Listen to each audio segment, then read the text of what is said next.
Question number 5 देखते हैं। But इस क्वेश्चन नंबर 5 को करने से पहले कुछ बेसिक्स हैं जो कि आपको आने चाहिए। 5 क्वेश्चन में भी लगने वाला है और उसके आगे जितने हैं उसमें भी लगने वाला है। ठीक है, तो अभी मैं आपको पहले डेरिवेटिव करना सिखा रहा हूँ। क्वेश्चन नंबर 5 तो करेंगे ही, बट डेरिवेटिव कैसे करते हैं किसी भी फंक्शन का। ठीक है, एग्जाम्पल के तौर पे सबसे पहला मैं लेता हूं x की पावर n का डेरिवेटिव करना है विद रिस्पेक्ट टू x। तो जिसका भी डेरिवेटिव करना है उसके आगे d लिखोगे, और अगर विद रिस्पेक्ट टू x करना है तो dx लिखोगे। अगर मैं कहता हूं विद रिस्पेक्ट टू t करना है तो dt लिखता नीचे। समझ में आ रही है मेरी बात? d फॉर डेरिवेटिव, किसका करना है डेरिवेटिव? इस फंक्शन का अपॉन ये क्या है dx। dx का मतलब है विद रिस्पेक्ट टू x, तो इसका मतलब है x की पावर n का मैं डेरिवेटिव कर रहा हूं विद रिस्पेक्ट टू x। बात समझ में आ गई आपको मेरी बात? अब इसका डेरिवेटिव करते कैसे हैं, यहां पे मैं आपको बता दूं, जो ये बेस में है ये है वेरिएबल x, और ऊपर जो है ये है कांस्टेंट। वो क्या है? कांस्टेंट। तो कभी भी बेस में फंक्शन ऑफ x हो और पावर में कांस्टेंट हो, तो ये हमारा 12th में भी यूज होने वाला है, ध्यान से देखना कि तो जब भी बेस में फंक्शन ऑफ x है और पावर में कांस्टेंट, तो उसका डेरिवेटिव कैसे करते हैं? पावर नीचे पावर में एक कम, पावर नीचे पावर में एक कम, और जो बेस है इस बेस का अगेन डेरिवेटिव कर देंगे with respect to x। Base क्या है? x, तो अगेन बेस का डेरिवेटिव रिस्पेक्ट टू, तो पावर नीचे पावर में एक कम और बेस का derivative with respect to x again. अब ये देखो, ये dx है, ये ऊपर भी dx है, dx से dx डिवाइड होकर आंसर कितना आ जाएगा? 1, और ये आपका आंसर आ गया nxn-1, ये आंसर है। ठीक, इसके मैं कुछ एक दो एग्जांपल देता हूं जिससे आपको समझ में आ जाएगा। ठीक है, जैसे मैंने बोला जी x की पावर 6 का डेरिवेटिव करना है विद रिस्पेक्ट टू x, तो उसका क्या क्या आएगा? पावर नीचे पावर में एक कम और बेस का डेरिवेटिव, तो बेस क्या x, तो x का derivative with respect to x, ये आपका कितना आ जाएगा? 1। तो ये आंसर आ जाएगा। क्या आपको मेरी बात समझ में आ रही है? क्लियर है? आसान है? ठीक है, अगला होता है जी, अगर तुम्हारे पास अकेला कोई भी कांस्टेंट है, कांस्टेंट ले लेते हैं c, इस कांस्टेंट का derivative with respect to x, इसका आंसर हमेशा 0 आता है। इसका आंसर हमेशा क्या आता है? 0। एग्जांपल के तौर पे ले लेते हैं, मैंने कहा जी 2 का derivative with respect to x करना है, तो उसका आंसर 0 आएगा। ठीक है, कुछ मतलब कोई भी नंबर, अकेले नंबर का डेरिवेटिव करना है तो आंसर कितना आने वाला है? 0। ये हो गया मेरा सेकेंड टाइप। ठीक, तीसरी चीज चलते हैं जी इसके आगे। तीसरा है जी, अगर मेरा कोई कांस्टेंट और x का फंक्शन मल्टीप्लाई में है, कांस्टेंट और x का फंक्शन किसमें है? मल्टीप्लाई में है। अब इसका derivative with respect to x करना है। ठीक है, तो इसमें अब कांस्टेंट का डेरिवेटिव इसमें 0 नहीं होगा, इसमें आपने क्या करना है? कांस्टेंट और फंक्शन ऑफ x में जो कांस्टेंट होता है पहले तो इसको बाहर निकाल देना 2, और सिर्फ फंक्शन ऑफ x का डेरिवेटिव होगा। मतलब derivative with respect to x किसका होने वाला है? x का। अब dx से dx कट के आंसर कितना आ जाएगा? 1, तो 2 इंटू ये तो 1 हो गया, आंसर कितना आ जाएगा? 2। क्या मेरी बात समझ में आ रही है आपको? और कुछ इस तरीके के एग्जांपल, जैसे मैं अभी आपको कुछ एक दो क्वेश्चन ऐसी देता हूँ, जैसे 3x + 7 की पावर 9 आ गया, अब मुझे इसका derivative with respect to x करना है। ठीक है, तो देखो कैसे होगा, क्योंकि देखो बेस में function of x, power constant, तो मैंने क्या बोला था? पावर नीचे पावर में एक कम,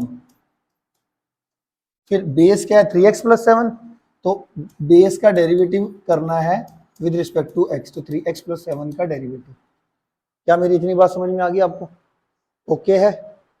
अब जो डेरिवेटिव रिस्पेक्ट टू x है, ये दोनों टर्म पर डिस्ट्रीब्यूट होता है, इस पे भी, इस पे दो टर्म है ना इसके अंदर, तो d/dx of 3x, d/dx of 7। ठीक है, ये आएगा 9, 3x + 7 होल की पावर आ गया 8। ठीक है, ये मैं पूरा होल ब्रैकेट के बाहर होल ब्रैकेट में लिख लेता हूँ। अब अकेले कांस्टेंट का डेरिवेटिव तो 0 बताया था मैंने, है ना, और यहाँ पर कांस्टेंट और वेरिएबल मल्टीप्लाई में है, तो ये कांस्टेंट 3 तो आ जाएगा आगे, इधर आगे, और x का derivative with respect to x ये हो जाएगा तुम्हारा 1, ये तुम्हारा हो गया 0, तो इधर क्या बचा? 3। ये जो 3 है ये आगे वाले 9 से मल्टीप्लाई होके कितना आ जाएगा? 27, 3x प्लस 8 की पावर 9, ओ सॉरी 3x प्लस 7 की पावर 8, ये आपका आंसर आ गया। ओके है, आ रहा है समझ में, ठीक है। अब कुछ ना ट्रिग्नोमेट्री, ये तो कुछ बेसिक्स हो गए, ठीक है। कुछ ना ट्रिग्नोमेट्री के भी डेरिवेटिव आपको डायरेक्ट पता होने चाहिए। आपको पता है कि आपने 6 ट्रिग्नोमेट्रिक रेशियोज पढ़ी है, sine theta, cos theta, tan theta, secant, cosecant और कोट पढ़ी है ना ये। इसका भी डेरिवेटिव करने को आपको आएगा। तो साइन थीटा आ गया, साइन एक्स आ गया, इसका डेरिवेटिव करना है। तो ये साथ के साथ याद करना है, साइन का डेरिवेटिव कोस, आगे वाला एंगल एज इट इज, फिर आगे वाले एंगल का derivative again with respect to x. ये हो जाएगा 1 cos x into 1 cos x, ठीक है जी, आ गया समझ में। अगला आता है जी कोस एक्स का derivative with respect to x, ठीक है। कोस एक्स का डेरिवेटिव क्या आएगा, कोस का डेरिवेटिव होता है माइनस का साइन, आगे वाला एंगल एज इट इज, फिर आगे वाले एंगल का डेरिवेटिव मल्टीप्लाई में, ये कट जाएगा, आंसर कितना आ जाएगा माइनस साइन एक्स। तो साइन का डेरिवेटिव कोस, आगे वाला एंगल एज इट इज, फिर आगे वाले एंगल का डेरिवेटिव मल्टीप्लाई में, कोस का माइनस साइन, आगे वाला एंगल एज इट इज, फिर आगे वाले एंगल का डेरिवेटिव मल्टीप्लाई में। जैसे मैं बोल रहा हूं उसको वैसे ही रिपीट करना है आपने। साइन कोस का हो गया, अब हमारा आ जाएगा टेन और कोट का। टेन का डेरिवेटिव क्या होता है, टेन का होता है सीकेंट स्क्वायर, आगे वाला एंगल एज इट इज, फिर आगे वाले एंगल का डेरिवेटिव मल्टीप्लाई में, तो dx अपॉन dx ये 1 हो जाएगा, तो आंसर आ जाएगा सीकेंट स्क्वायर x। तो 10x का डेरिवेटिव क्या हो गया, सीकेंट स्क्वायर x। और ऐसे एक कोट x का होता है, कोट x का डेरिवेटिव क्या होता है, कोट का होता है माइनस कोसिकेंट स्क्वायर, आगे वाला एंगल एज इट इज, आगे वाले एंगल का डेरिवेटिव मल्टीप्लाई में, वो 1 हो जाएगा, ठीक है। ऐसे ही आता है हमारा सीकेंट x। सीकेंट x का डेरिवेटिव क्या होता है, सीकेंट का डेरिवेटिव होता है secant angle tan angle. Secant का डेरिवेटिव क्या होता है, सीकेंट एंगल टेन एंगल, फिर एंगल का डेरिवेटिव मल्टीप्लाई में, ठीक है जी। फिर अगला आता है मेरा कोसिकेंट। कोसिकेंट का डेरिवेटिव, कोसिकेंट का होता है minus cosecant angle cot angle, फिर एंगल का डेरिवेटिव मल्टीप्लाई में, ठीक है। तो ये आपको 6 ट्रिग्नोमेट्रिक रेशियो ये होगा, ये आपको अच्छे तरीके से याद करने हैं। साइन का डेरिवेटिव कोस, आगे वाला एंगल एज इट इज, फिर आगे वाला एंगल का डेरिवेटिव मल्टीप्लाई में, कोस का डेरिवेटिव माइनस साइन, आगे वाला एंगल एज इट इज, आगे वाला एंगल का डेरिवेटिव। तो पहले ये दोनों पक्के कर लो, साइन का कोस, आगे वाला एंगल एज इट इज, आगे वाला एंगल का डेरिवेटिव मल्टीप्लाई, कोस का माइनस साइन, आगे वाला एंगल एज इट इज, आगे वाले एंगल का डेरिवेटिव मल्टीप्लाई, फिर टेन कोट का एक साथ याद कर लो, ठीक है जी।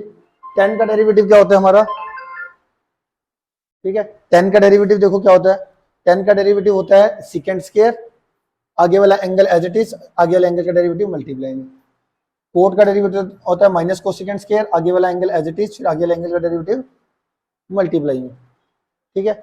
ऐसी सीकेंट का डेरिवेटिव क्या होता है, सीकेंट एंगल टेन एंगल, फिर आगे वाले एंगल का डेरिवेटिव मल्टीप्लाई में, कोसेकेंट एंगल का क्या होता है minus cosecant angle cot angle, और आगे वाले एंगल का डेरिवेटिव मल्टीप्लाई में, ठीक है। ये आपको याद होनी चाहिए, क्लियर है। इसके बाद हमारे पास, ठीक है, इसके बाद हमारे पास कुछ और भी हैं, रूल्स हैं कुछ, या दो रूल्स डिफरेंशिएशन में यूज होते हैं। एक होता है प्रोडक्ट रूल, एक होता है कोएफिशिएंट रूल। ये भी बहुत ज्यादा अभी आपको इसमें भी आएगा और मिसलेनियस में भी आएगा। प्रोडक्ट रूल क्या होता है, प्रोडक्ट रूल, इस प्रोडक्ट रूल से हम कैसे, प्रोडक्ट रूल से डेरिवेटिव कैसे करते हैं।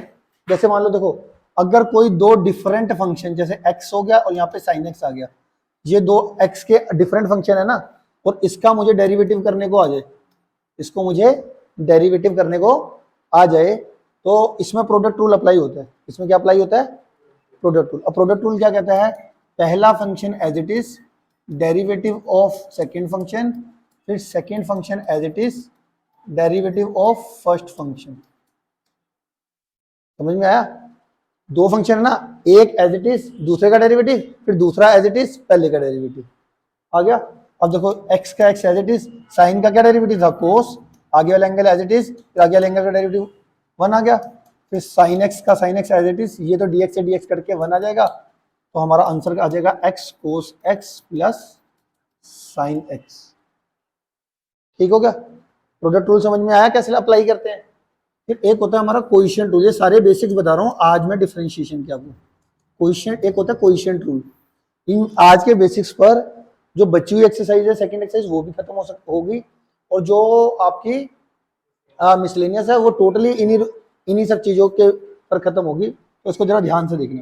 कोएफिशिएंट रूल कहाँ पे अप्लाई होता है? अगर कोई दो फंक्शन डिवाइड में दे रखे हैं और आपको डेरिवेटिव करने को आ जाए, दो फंक्शन डिवाइड में दे रखे हैं और आपको डेरिवेटिव करने को आ जाए, तो डिवाइड वाला जो फंक्शन है उसका स्क्वायर, डिवाइड वाले फंक्शन का डिनोमिनेटर, मतलब डिनोमिनेटर वाले जो एक न्यूमरेटर में एक डिनोमिनेटर में, तो डिनोमिनेटर वाले फंक्शन का स्क्वायर, फिर डिनोमिनेटर वाला फंक्शन एज इट इज, फिर डेरिवेटिव ऑफ न्यूमरेटर, फिर बीच में आता है माइनस, फिर अब न्यूमरेटर वाला function as it is, derivative of denominator.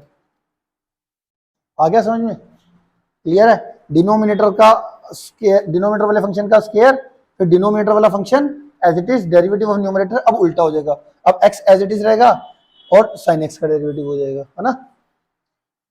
तो अब यहाँ पे क्या हो जाएगा? sin x, ये तो x का डेरिवेटिव विद रिस्पेक्ट टू ये तो 1 ही आ जाएगा, ये और ये माइनस x, sin का डेरिवेटिव क्या होता था? cos, आगे वाला एंगल एज इट इज, आगे वाले एंगल का डेरिवेटिव 1 ही होता है, और ये आ जाएगा sin स्क्वायर x। इसको और भी सिंप्लीफाई कर सकते हैं, वो तो बात की बात है, अभी मैं अप्लाई करना सिखा रहा था कि क्वेश्चन रूल कहां पर लगता है और अप्लाई कैसे होता है। क्या मेरी बात समझ में आ चुकी है आपको? ठीक है, क्लियर है?